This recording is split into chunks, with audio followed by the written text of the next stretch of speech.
Hello मेरे प्यारे बच्चों, कैसे हैं आप लोग। A very hearty welcome to this mind blowing platform physics वाला। My name is Nupur Sharma और बच्चों आज हम लोग करने वाले हैं Nelson Mandela long walk to freedom. जी हाँ, बहुत लंबा नाम है। नेल्सन मंडेला जो है वो कौन थे, उनके बारे में हम लोग जो है पढ़ेंगे। He was a very great personality और इन पर्सनालिटी से हम लोग जो है बहुत सारी चीजें जो है वो ले सकते हैं। बहुत ज्यादा इंस्पिरेशन जो है हम लोग इन पर्सन से जो है वो ले सकते हैं, वही हम लोग इस क्लास में करेंगे। और ये लॉन्ग वॉक टू फ्रीडम क्या है, आपको पता है नेल्सन मंडेला ने एक ऑटोबायोग्राफी लिखी थी।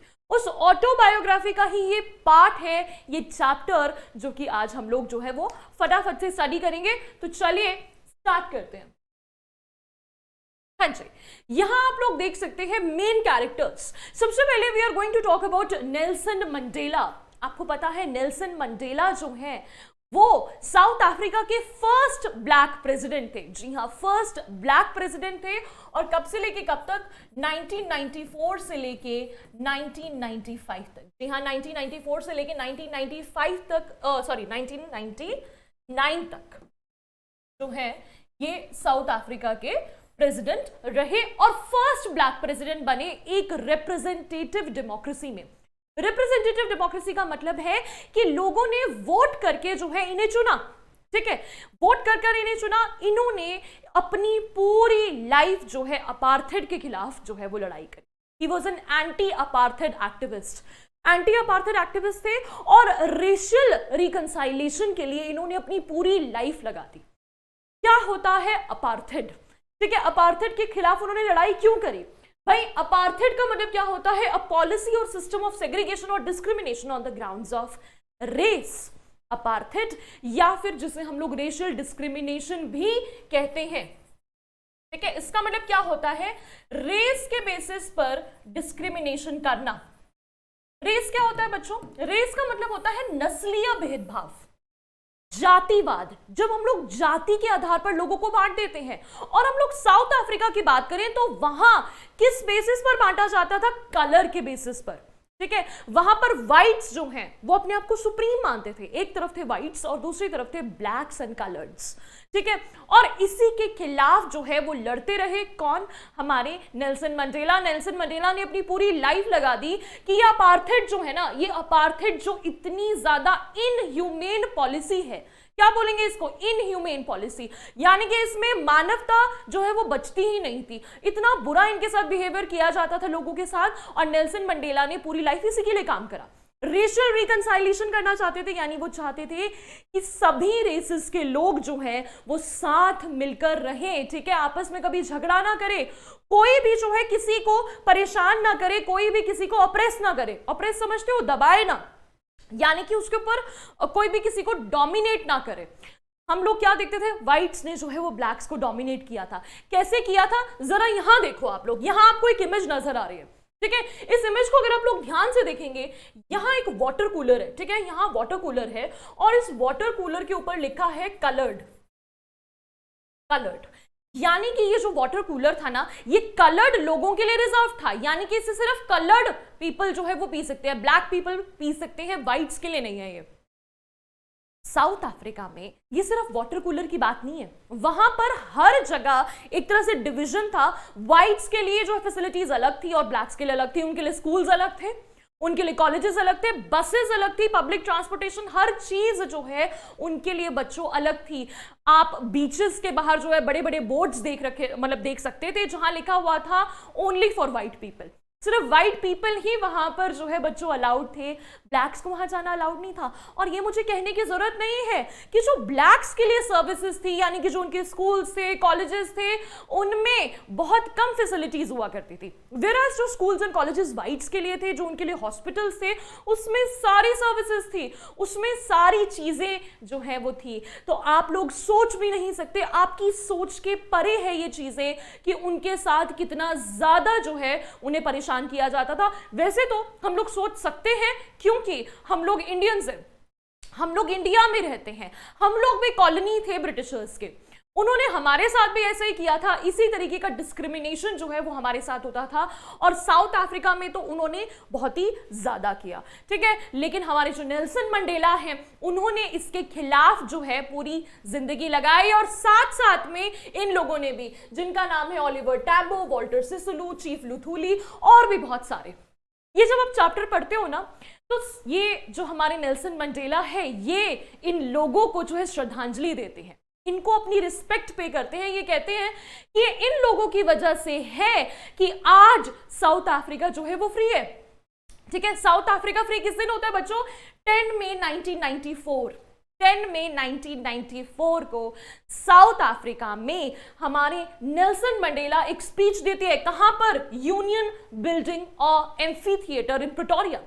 Union building amphi theatre Pretoria में वो स्पीच देते हैं, वो याद करते हैं कि मैंने ही नहीं और भी बहुत सारे लोगों ने अपना खून बहाया है बच्चों, बहुत ज्यादा खून बहाया है, बहुत ज्यादा मेहनत करी है। ये सचमुच में एक लॉन्ग वॉक टू फ्रीडम है। लॉन्ग वॉक टू फ्रीडम समझ गए कि फ्रीडम के लिए बहुत लंबा हम लोग चले, यानी कि हमने बहुत सारे एफर्ट्स किए। इंडिया में भी आप जानते हो कि फ्रीडम एक दिन में नहीं मिल गई, बहुत सारा टाइम जो है वो हमें लगा, बहुत टाइम लगा, बहुत लोगों के एफर्ट्स लगे, और उन एफर्ट्स को हम लोग, मुझे लगता है कि आज की जनरेशन जो है वो नहीं समझ सकती है। उन लोगों ने इतना ज्यादा पेन बियर किया है जो मतलब इतना कोई बियर कर ही नहीं सकता, वो मतलब एक ह्यूमन बीइंग की कैपेसिटी से भी परे है। तो जैसे साउथ अफ्रीका में हुआ, जैसा इंडिया में हुआ, वो उसी को कहेंगे हम लोग लॉन्ग वॉक टू फ्रीडम। और यही स्पीच जो है हमारे नेल्सन मंडेला देते हैं, वो रिस्पेक्ट पे करते हैं ओलिवर टैम्बो, वॉल्टर सिसुलू, चीफ लुथुलीज, यहां उनके आगे एस भी लगाते हैं, ठीक है। ये सब जो है ना common nouns, sorry proper nouns है, ये सारे के सारे प्रॉपर नाउन है। प्रॉपर नाउन समझते हो ना, किसी का नाम, इन सभी के नाम के आगे लगाते हैं एस। चीफ लुथुलीज, ओलिवर टैम्बोज जो है हमारे साउथ अफ्रीका में पैदा हुए।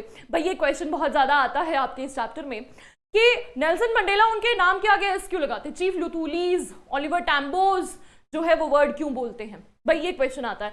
ये इसलिए बोलते हैं क्योंकि वो कहते हैं कि ऐसे बहुत सारे लोग आए, नेल्सन मंडेला और इन जैसे लोगों को देखकर इतने ज्यादा लोगों ने इंस्पिरेशन ली कि उनके ही जैसे बहुत सारे लोग जो हैं वो आए जिन्होंने साउथ अफ्रीका को इंडिपेंडेंस दिलवाई।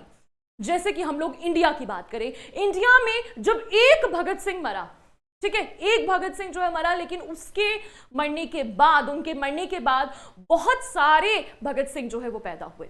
बहुत सारे लोगों ने उनसे इंस्पिरेशन ड्रॉ करी और जो है अपने आप को एकदम चेंज कर लिया, अपने आप को उन्होंने मतलब भगत सिंह जैसा जो है वो बनाया और हमारी इंडिपेंडेंस के लिए जो है वो काम किया। तो वैसे ही नेल्सन मंडेला जो है वो बोलते हैं। नेल्सन मंडेला जो है और क्या क्या चीजें इस चैप्टर में होती हैं, चलिए हम लोग थोड़ा सा पॉइंट वाइज देख लेते हैं। सबसे पहले Nelson Mandela joined the ANC Congress. He desired people to live with dignity and respect. He wanted the oppressor and oppressed to be liberated. भाई 1991 से लेके 1999 तक इन्होंने ANC ज्वाइन की, अफ्रीकन नेशनल कांग्रेस जो है वो ज्वाइन की। नेल्सन मंडेला जो है वो क्या चाहते थे, वो डिजायर करते थे, उनकी लाइफ में एक ही इच्छा थी कि लोग जो है बच्चों डिग्निटी से रहे, रिस्पेक्ट से रहे। उन्होंने कहा जो भी पर्सन है, every person is born free, ये आपको पता है, every person is born free, और हर एक पर्सन की एक डिग्निटी होती है, एक रिस्पेक्ट होती है। व्हाइट्स बिल्कुल भी रिस्पेक्ट नहीं करते थे ब्लैक्स की, ठीक है, वो बहुत ज्यादा इनह्यूमेनली उनके साथ जो है वो बिहेवियर किया करते थे। नेल्सन मंडेला उसके बिल्कुल अगेंस्ट थे। वो चाहते थे, बाद में उन्होंने ये भी चाहा कि ऑप्रेसर और ऑप्रेस्ड जो है वो दोनों के दोनों लिबरेट हो जाएं। भाई इस चैप्टर के बारे में आपको याद होगा, ये चैप्टर आपने पढ़ा हुआ है, लेकिन इस चैप्टर की सबसे खास बात मुझे यही लगती है, नेल्सन मंडेला इतने ज्यादा महान क्यों है? बहुत सारे लोगों ने काम किया है, ठीक है, बहुत सारे लोगों ने लिबर्टी की तरफ जो है वो काम किया, लेकिन नेल्सन मंडेला को ही हम क्यों याद रखते हैं? क्योंकि नेल्सन मंडेला की सोच ऐसी थी। उन्होंने कहा कि ठीक है भाई, ब्लैक सब आजाद हो गए हैं, व्हाइट्स का रूल जो है वो खत्म हो गया है, तो इसका मतलब ये नहीं है कि अब ब्लैक्स जो है वो व्हाइट्स को परेशान करना शुरू कर दे कि ठीक है भाई इतने साल आप लोगों ने हमें ऑप्रेस करा, अब हम आप लोगों को ऑप्रेस करेंगे। जी नहीं, उन्होंने कहा दोनों के दोनों साथ में रहेंगे। ये सबसे बड़ी बात थी। साउथ अफ्रीका का एग्जाम्पल दिया जाता है कि साउथ अफ्रीका को इंडिपेंडेंस मिलने के बाद सब लोग साथ मिलकर रहे, व्हाइट्स भी और ब्लैक्स भी, ऑप्रेसर और ऑप्रेस्ड दोनों। ऑप्रेसर कौन था भाई? ऑप्रेसर थे व्हाइट्स और ऑप्रेस थे आपके ब्लैक्स। वो लोग जो है वो बिल्कुल साथ मिलकर रहे। नेल्सन मंडेला ने कहा कि जो ऑप्रेसर्स हैं एक तरह से वो भी फ्री नहीं है, उन्हें भी फ्रीडम नहीं है। भाई ऑप्रेस को तो फ्रीडम नहीं है क्योंकि उनको ऑप्रेस किया जा रहा है, उनको डोमिनेट किया जा रहा है, उनको परेशान किया जा रहा है। लेकिन जो ऑप्रेसर है वो ऑप्रेस कर रहा है, ऑप्रेस कर रहा है, यानी कि वो एक तरह से जो है लोगों के ऊपर एक प्रेजुडिस कर रहा है, ठीक है, लोगों को जज कर रहा है। और लोगों से नफरत करना है तो नफरत करना भी एक ड्यूटी है, लोगों को मिसजज करना भी एक ड्यूटी है। तो उसने कहा कि भाई ऐसा नहीं होना चाहिए, उन्हें भी उस केज से बाहर निकालना चाहिए, वो भी जो हेट्रेड के प्रिजन में बंद है, यानी नफरत के पिंजरे में जो बंद है, उन्हें उससे बाहर निकालना चाहिए और सबको साथ मिलकर रहना चाहिए। इसीलिए इतने महान पर्सन नेल्सन मंडेला को बोला जाता है। According to Mandela, freedom has many aspects. Like for a kid, it is to run and play. For an adult, it is to fulfill the needs of his own and his family. Real freedom means equal rights for everyone. अगर हम लोग Mandela की बात करें तो Nelson Mandela का कहना था कि फ्रीडम का अलग अलग मतलब होता है। नेल्सन मंडेला ने कहा कि जब मैं पैदा हुआ तो मुझे नहीं पता था कि मेरे पास फ्रीडम नहीं है, उन्हें लगता था कि मैं फ्री हूं। वो कहते थे कि मैं खेतों में आराम से दौड़ता था, मैं तारों के नीचे जो है वो एंजॉय करके जो है खाता था, ठीक है, मैं बहुत सारे ऐसे काम करता था। अपनी ट्राइब की अगर मैं बात मानूं, अपने फादर की बात मानूं, तो मैं एकदम फ्री था। मुझे बस वही लोग थोड़ा बहुत बोलते थे, जब तक मैं उनकी बात मानता रहता था मैं समझता था कि मैं फ्री हूं, ठीक है। तो इसीलिए एक बच्चे के लिए मतलब है कि भागना और खेलना और दौड़ना, अगर वो ये सब कर पा रहा है तो वो सोचेगा कि मैं फ्री हूं।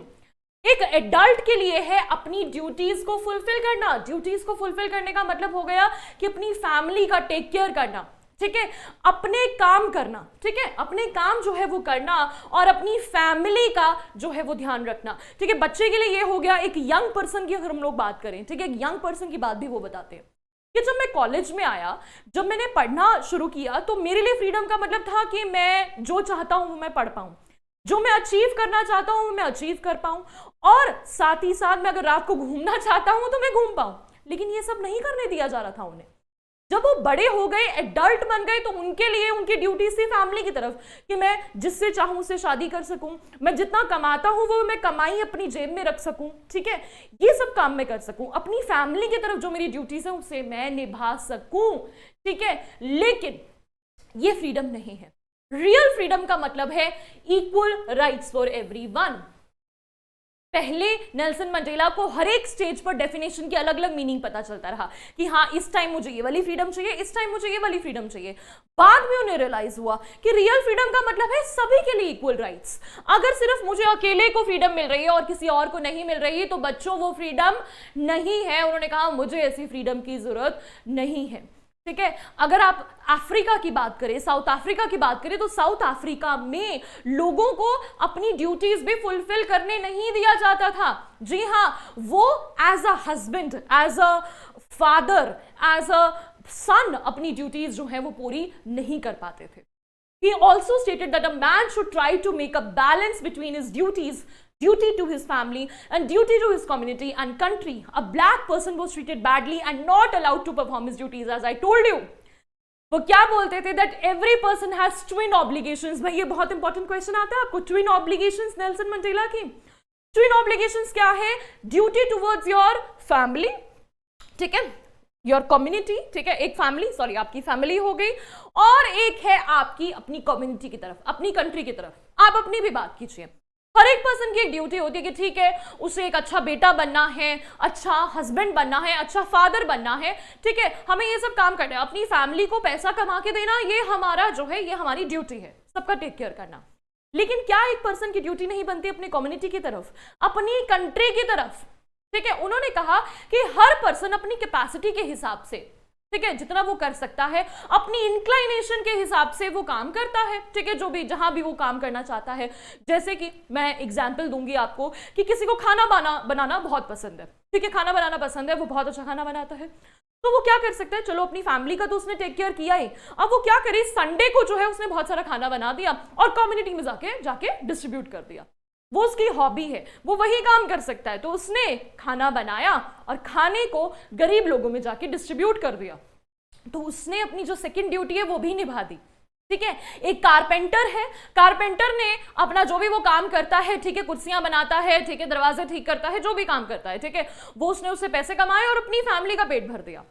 दूसरी ओर उसका कम्युनिटी की तरफ क्या काम है कि वो जो है क्या करते हैं, उसे कहते हैं अच्छा हाँ यार मैं कारपेंटर हूं, मुझे लकड़ी का काम बहुत अच्छे से आता है, तो मैं फ्री में जो गरीब लोग हैं उनके घर की छत रिपेयर कर दूं, उनके दरवाजे रिपेयर कर दूं, ये सब काम कर दूं।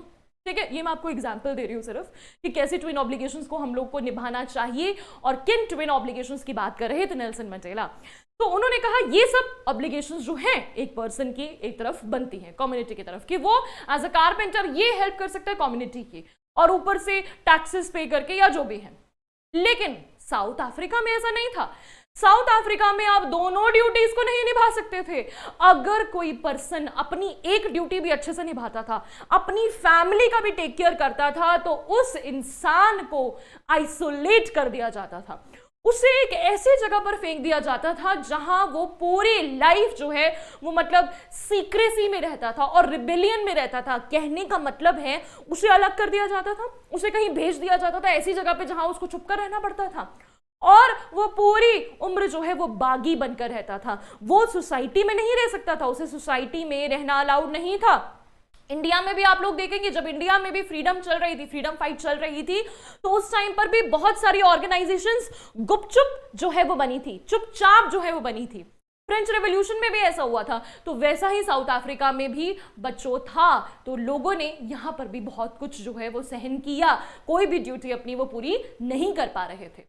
आगे Mandela said in his speech that a country is rich because of its people, not because of the minerals.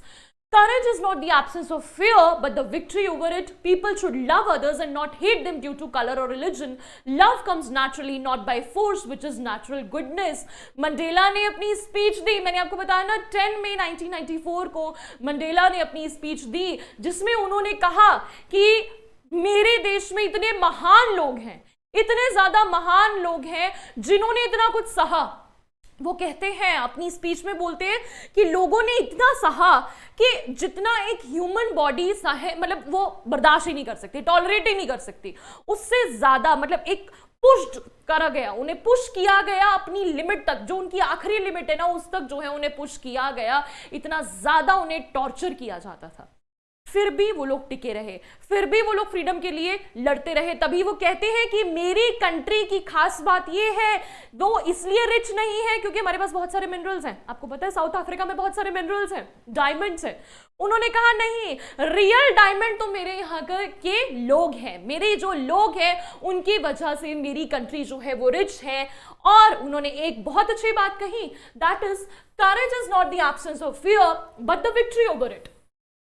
वो कहते हैं ना, डर सबको लगता है, गला सबका सूखता है।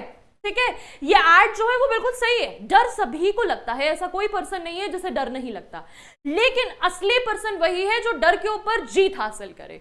जी हाँ, अपने डर को खत्म करके उसके ऊपर जीत को हासिल करे। लोगों को एक दूसरे को प्यार करना चाहिए, डिस्क्रिमिनेट नहीं करना चाहिए on the basis of colour, कि कलर के बेसिस पर जो है वो करा जाता था डिफरेंशिएट। ठीक है, और साथ ही साथ उन्होंने कहा लव कम्स नेचुरली। उन्होंने कहा कि पता है कोई भी person, nobody is born hating the other person. कोई भी जो पैदा होता है तो वो किसी पर्सन से नफरत करता हुआ नहीं पैदा होता, कि बस वो नफरत मतलब पैदा हुआ और पैदा होते कहते कि मैं तुमसे नफरत करता हूं, तुमसे नफरत करता हूं। एक छोटे से बच्चे को देखोगे ना आप लोग, एक छोटा सा बच्चा सभी को देख के स्माइल करेगा, सभी को। ठीक है, वो किसी के बीच में डिफरेंशिएट नहीं करता, वो ये नहीं कहेगा कि नहीं यार ये पर्सन ब्लैक है मैं इसको देख के स्माइल नहीं करूंगा, ये पर्सन देखने में ऐसा है मैं उसको देख के स्माइल नहीं करूंगा। उसके सामने कोई भी आ जाए, बच्चा जो है सभी को देख के स्माइल करता है बच्चे के अंदर, क्योंकि वो प्यार नेचुरली आता है। तो उन्होंने यही कहा कि लव नेचुरली आता है। अगर आप किसी से नफरत कर सकते हो तो आप किसी से प्यार भी कर सकते हो, क्योंकि प्यार तो और भी ज्यादा नेचुरल फीलिंग है, हर एक इंसान के अंदर प्यार छुपा हुआ है। उन्होंने कहा कि जब मैं जेल में था तो जब मुझे मारते थे ना, मुझे मतलब इतना ज्यादा टॉर्चर किया जाता था, मुझे और मेरे कॉमरेड्स को, यानी कि मुझे और मेरे साथियों को बहुत ज्यादा पीटा जाता था, पीटते पीटते जब वो लोग थक जाते थे ना, तो वो कहते थे कि एक सेकंड के लिए वो भी रुक जाते थे, मारते मारते जो है एक सेकंड के लिए वो रुक जाते थे। उस एक सेकंड में मुझे उनके अंदर इंसानियत नजर आती थी और मैं कहता था कि हाँ, यही इंसानियत है उनकी, और इसी इंसानियत के लिए मैं जो है वो फाइट करूंगा। मैं इसी इंसानियत के लिए, मैं बिल्कुल सही रास्ते पे चल रहा हूं, इंसानियत है लोगों में, और मैं इसी के लिए जो है वो फाइट करूंगा। मैं फाइट करूंगा कि सब लोग साथ मिलकर जो है वो रहें। Salutation to some great freedom fighters, Oliver Tambo, Walter Cicero, chief Luthuli, Yusuf Dadoo and others. इन सबका नाम लेते हुए वो कहते हैं कि हमारे देश में ऐसे भी बहुत सारे लोग जो है वो पैदा हुए जिनके नाम के आगे ये एस लगाते हैं कि ऐसे और ज्यादा लोग जो है वो पैदा हुए।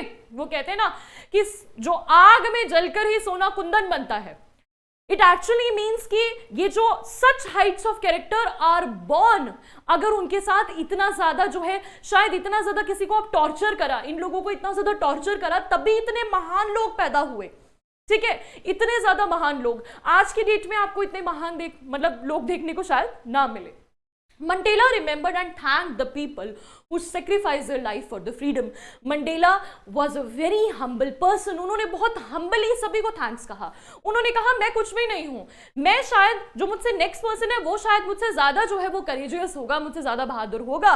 मैं उन सबको थैंक्स कहना चाहता हूँ। ये जितने भी फ्रीडम फाइटर्स हैं, मैं उनका एक सम हूँ, मैं उनका जो है एक सम हूँ। मैं ये नहीं कहता कि सिर्फ मेरी वजह से फ्रीडम मिली है, सबकी वजह से फ्रीडम मिली है, और वो सबको थैंक यू बोलते हैं, सबको जो है रिस्पेक्ट पे करते हैं, याद करते हैं, एक तरह से दुखी होते हैं कि मैं चाहता हूं कि काश आज इन लोगों ने इतनी मेहनत करी है ना, और आज ही यहां प्रेजेंट होते और अपनी मेहनत को सफल होते हुए देखते। आगे, A new system that recognized the rights and freedom of all people was formed. उस दिन क्या हुआ था कि बहुत सारे डिग्निटरीज आए थे 10th मई को। वो कहते हैं, स्टार्टिंग में चैप्टर के कहते हैं कि आज बहुत सारे डिग्निटरीज जो हैं यहां पर आए हैं। 144 से भी ज्यादा कंट्रीज के लोग यहां आए हैं। एक ऐसी कंट्री में जो कि पहले एक आउटलॉ थी। आउटलॉ, आपको पता है साउथ अफ्रीका आउटलॉ थी। आउटलॉ इसलिए थी क्योंकि वो अपार्थाइड प्रैक्टिस करती थी।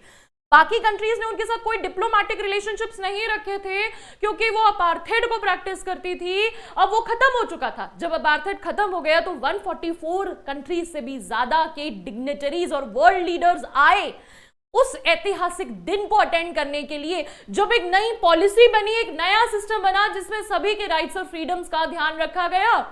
ठीक है, singing of 2 national anthems was done, the old Kosi CK Cali Africa by the whites and the new Die Stem by the blacks। उस दिन एक और बहुत अच्छी बात हुई, उस दिन 2 एंथम्स गाए गए, कोसी सीके कैल और डाई स्टेम। कोसी सीके कैल एक अफ्रीकन एंथम है जिसे व्हाइट्स गा रहे थे, ठीक है, और एक जो इंग्लिश एंथम था उसे अफ्रीकन्स गा रहे थे। जब हम एक दूसरे को एक्सेप्ट करते हैं, व्हाइट्स ने ब्लैक को किया, ब्लैक्स ने व्हाइट को किया, यानी कि उन्होंने एक दूसरे की लैंग्वेज को भी एक्सेप्ट करा।